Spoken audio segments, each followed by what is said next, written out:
Lawman Mike with www.lawmanguitars.com. Boy, have I had a blast here just even tuning this guitar.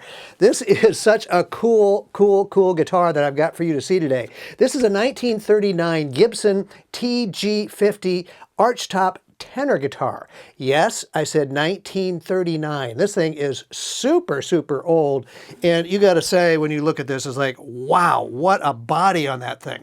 It's a 16-inch wide body, so it's just like the L-50 would have been back then, but it's got, of course, the smaller neck on it, and it's only got 4 strings. Now, a lot of people say, well, how do you play a tenor guitar? Well, I tune them just like a guitar, the top 4 strings of the guitar would be. So I go E, B, G, D, although I understand some people tune them like the mandolins and the banjos the opposite way. I think that's actually backwards. But any way you tune it, it's a cool guitar, and I love playing these things. They're just really a lot of fun. Now, like I said, the guitar is in immaculate shape. I mean, the only thing that we could see that was replaced was the bridge.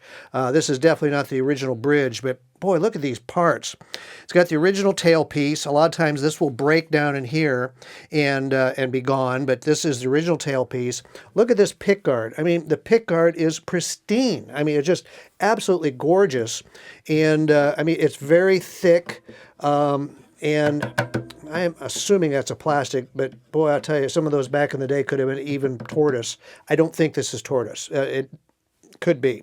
But anyway, it's got the original pickguard bracket on it, the original neck. It's got the original truss rod cover.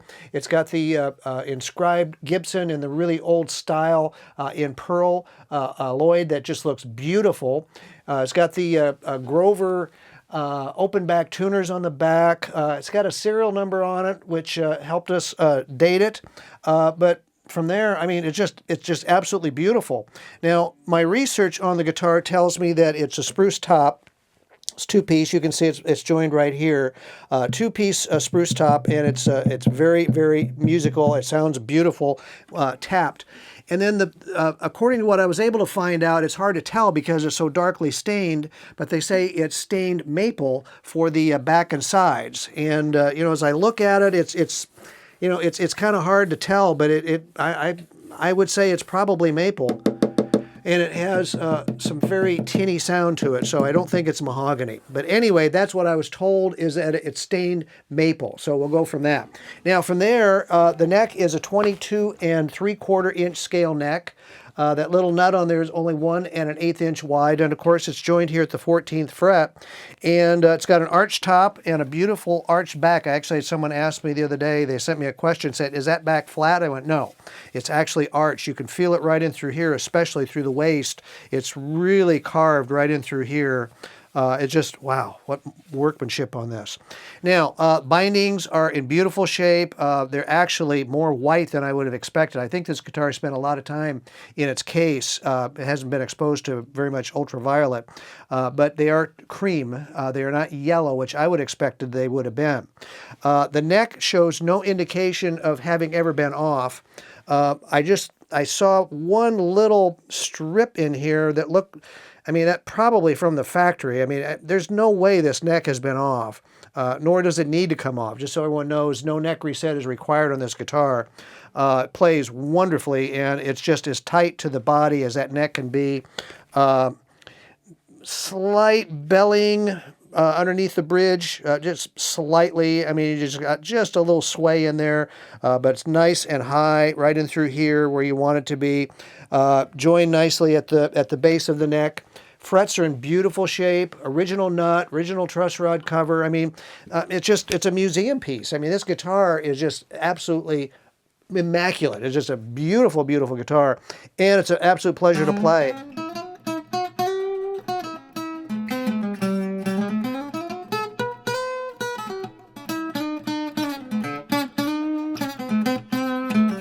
I'm missing strings.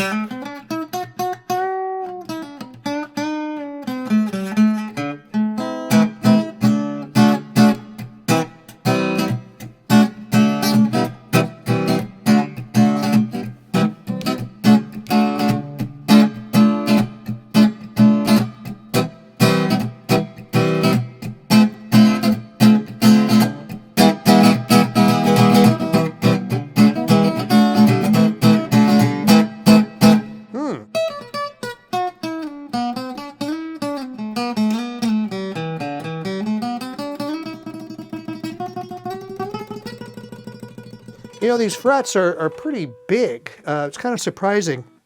I would have thought they'd be a lot tinier from back in the day. I'm just wondering if these had been replaced.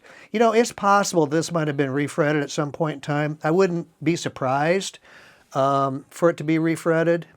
It's really hard to say, but the frets are bigger than what I would have expected them to be. Oh, also very cool, it has the little extra piece down here at the base of the fretboard, like the L-50. That's a really cool feature. I hadn't seen that before either. So anyway, gosh, what a cool guitar.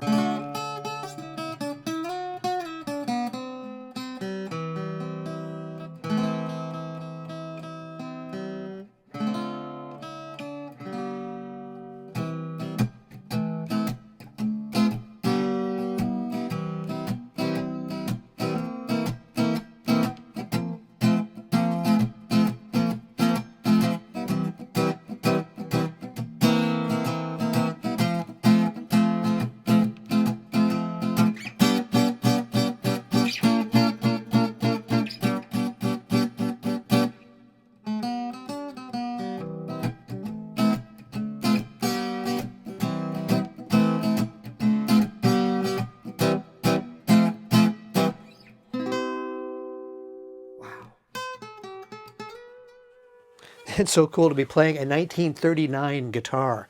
Man, that's a beautiful guitar. Now, that's really cool that we have this guitar, but I'll tell you one of the reasons why I got it too was because, yes, indeed, we have the original case. Now, as you all know, Lawman likes to have the original cases with his guitars because I like getting those in the hands of my customers in the way they should have been. This case is just as nice as that guitar. When I saw it, I was like, oh my goodness. It's in immaculate shape for its age. You've seen these cases. I've had a lot of guitars in this case. I don't know if these were made by Lifton or someone like that. I forget who made these, but they're very distinctive. They've got this sort of alligator look to them. You open them up and they've got the purple interior, and of course this one has that. And so I was really excited when I saw it. But my goodness, all the latches are on it. Look at here, the accessory box is still here. The hinges are still on it. All three hinges are here. There's nothing separating. I mean, you know, this is a $500 case. I mean, it's unbelievable. So, I mean, it's just absolutely beautiful. Now, here's the other thing that we have. Now, everyone always says, can you tell me something about that guitar that you're selling? And it's like, you know, I really wish these guitars could have a story to tell because it'd be so interesting. Well, guess what? This one has a story. We got permission to have these pictures. Now, look at this.